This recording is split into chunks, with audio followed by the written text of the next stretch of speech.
গতরাতে সারা বিশ্বের আকাশে দেখা মিলল এক অনন্য জ্যোতির্বৈজ্ঞানিক দৃশ্য, সুপার ব্লাড মুন। বিরল এই চন্দ্রগ্রহণে চাঁদ একসময় রক্তিম আভায় লাল হয়ে ওঠে, যা রাত জাগা মানুষের কাছে হয়ে ওঠে এক জাদুকরী মুহূর্ত।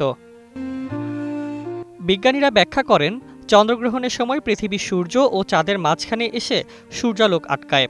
তবে সম্পূর্ণ অন্ধকার না হয়ে পৃথিবীর বায়ুমণ্ডল সূর্যের নীল আলোকরশ্মি ছড়িয়ে দেয় এবং লাল আলোকরশ্মি ভেদ করে চাঁদের গায়ে পড়ে।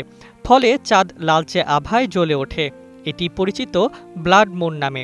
আর যখন চাঁদ পৃথিবীর সবচেয়ে কাছে অবস্থান করে, তখন সেটিকে সুপারমুন বলা হয়। দুটি একসাথে ঘটলেই জন্ম নেয় সুপার ব্লাড মুন। এ ধরনের মহাজাগতিক ঘটনা খুব ঘন ঘন ঘটে না। প্রায় 2.5 থেকে 3 বছর অন্তরই একবার সুপার ব্লাড মুন দেখা যায়। তবে একই স্থানে পরপর 2 বার দেখা পাওয়া আরও বিরল ঘটনা। বাংলাদেশের আকাশে এ চন্দ্রগ্রহণের সূচনা হয় রাত 9টা 14 মিনিটে। আংশিক গ্রহণে প্রবেশ করে রাত 10টার পর। পূর্ণ গ্রহণে পৌঁছায় রাত 11টা 30 মিনিটে, যা স্থায়ী ছিল প্রায় 1 ঘন্টা 20 মিনিট। গভীর রাতে চাঁদ ধীরে ধীরে স্বাভাবিক রূপ ফিরে পায় এবং ভোররাত 2টার পর গ্রহণের সমাপ্তি ঘটে। লাল চাঁদকে দেখে অনেকেই মনে করেছেন যেন আকাশে বিশাল রক্তিম প্রদীপ ঝুলছে।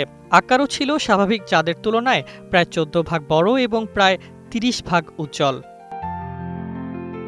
বিজ্ঞানীরা নিশ্চিত করেছেন, সুপার ব্লাড মুন মানুষের জন্য কোনো ক্ষতিকর প্রভাব ফেলে না। এটি একেবারেই প্রাকৃতিক জ্যোতির্বৈজ্ঞানিক ঘটনা, যা শুধুই চোখে উপভোগ্য। জ্যোতির্বিজ্ঞানীদের হিসাবে আগামী 2028 সালে আবার পৃথিবীব্যাপী সুপার ব্লাড মুন দৃশ্যমান হবে। তবে বাংলাদেশ থেকে পরবর্তী দৃশ্য দেখা যেতে পারে 2032 সালের ফেব্রুয়ারি মাসে।